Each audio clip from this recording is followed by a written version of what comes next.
Sherlock Holmes and the Shadow Watchers is an original mystery that's certainly written in the vein of the Arthur Conan Doyle stories, and I'm really proud to say that we have been granted permission by the Conan Doyle estate to actually make this film and get it out to you. When Richard Piperny, who's my co-producer in this production, said, let's do one of these, I said, well, the only way that we can actually make this film work is to create a story that maximizes use of the locations, the props, the costumes, the people that we have access to, because we are working with very limited means. I won't tell you how much. You have to listen to the director's commentary once you've already bought the disc. But I said the only way that we can do that is to sculpt it specifically to maximize what we have. And I'm so thrilled with the story of Sherlock Holmes and the Shadow Watchers, or the case of the woman who was murdered tomorrow. Sally Sainsbury and Evelyn Norwood. Now you know why I called her Sally Sainsbury? Because I keep on wanting to call her Salisbury. Salisbury. Well, Sainsbury. There's a couple of little in jokes here, because H.A. Sainsbury played Sherlock Holmes on the stage in the very early 1900s. Also, Evelyn Norwood did over 40 silent films as Sherlock Holmes. That's why I use the last name Norwood. So I've tried to get, in the writing process, a lot of that in there. So I love the hint that Lestrade makes whenever Sherlock Holmes grills him and says, all these footprints at the site. He says, yeah, there's one more there. He said, oh, that would be the fellow that found him. And he said, well, who was that? Rathbone's his name. Basil, the first actor to do Sherlock Holmes. One of them. One of them. Well, certainly the inference is there. Not the right? definitive role, because No. that's going to be. We are rewriting history to the best. See, of this our is why I've surrounded myself with this group of people, because we have people like Angela who make me feel.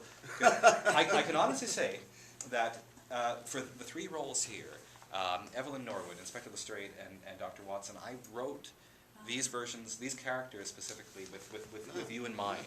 Well, gee, Yeah. Tony, you're my biggest fan. So, thank you very much. I do consider this a bit of my dream team right here. Aww. Super. Yeah, absolutely. Awesome.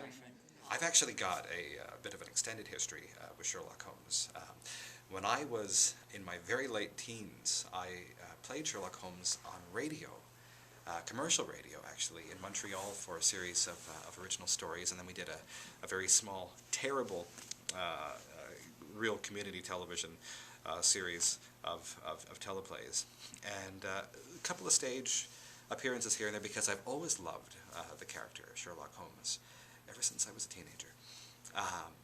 And then a few years back, we made a short, very independent, very amateur film production of The Hound of the Baskervilles, which has been seen by a good number of people, but certainly that film has no relation to Sherlock Holmes and the Shadow Watchers. I was grossly overweight for the production, and really just didn't look the part. So part of the motive in bringing this particular film to you is that I wanted to give it my best, to look my best, and try and deliver certainly not a definitive Holmes, but a legitimate Holmes, and I really hope we're going to do that.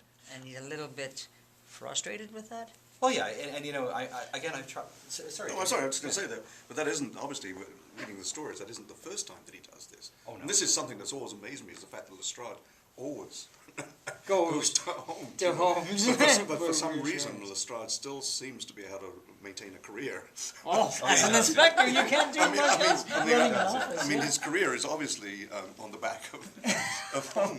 But that's always something that's always quite amazed me, is the fact that yes, he never really sort of seems to have any sort of embarrassment about coming to see you. And thankfully, Holmes doesn't necessarily want the limelight. It's actually Watson, of course, who Watson is the fellow who gets the stories into the Strand, of course. And but I've tried to write every character.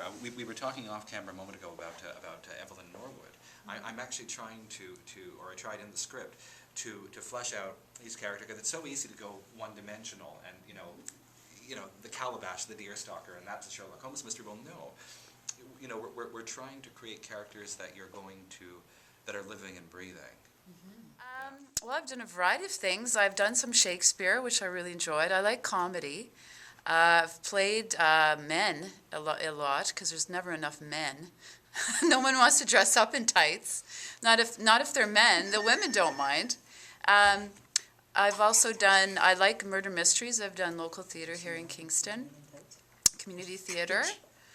And I really enjoy the murder mysteries. I like to do more comedy.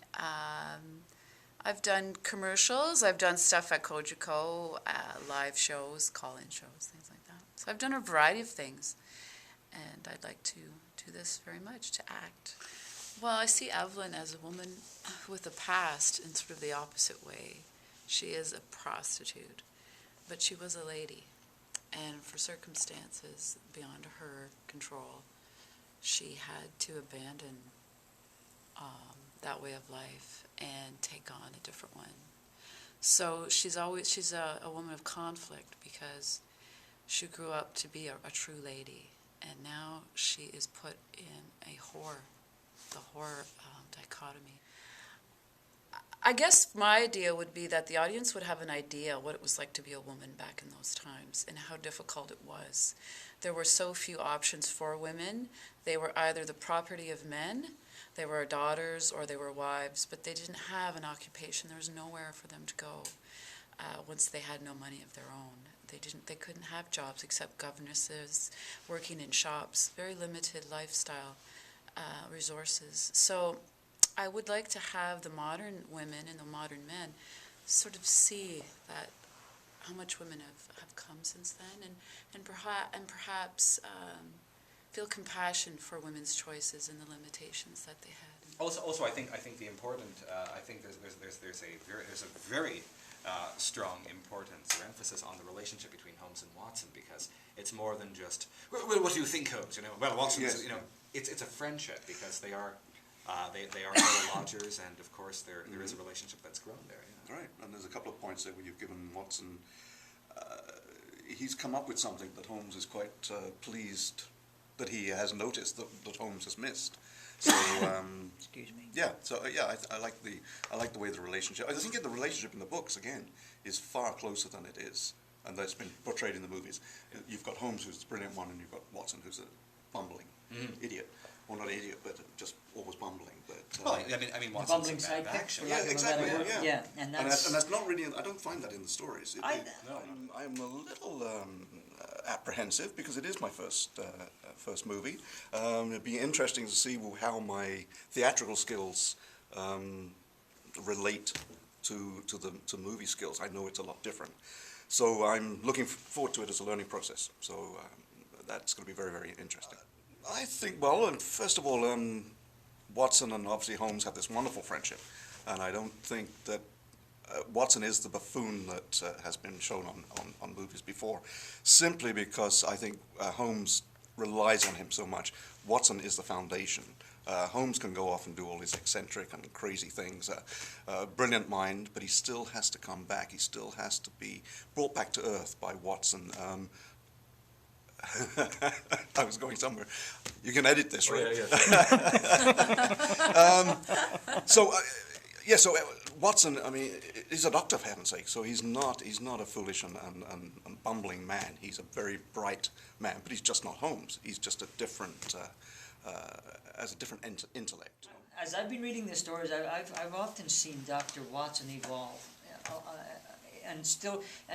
whenever he goes to take the reins, as it were, he backs down a little bit because he pays respect to his. Well, I've got one scene in the screenplay where Holmes and Watson are walking, and Watson says, well, what do you make of it, Holmes? Well, enough of what I think, Watson. What do you think? Yes. Let's give Watson the floor. Certainly this has been written in the vein of some of the darker Conan Doyle stories, and I really hope that you enjoy what we bring to you, and keep looking back here onto this website for regular updates and all sorts of goodies, and maybe even some venting frustrations of cast and director. What do you think? That's possible. The game is afoot!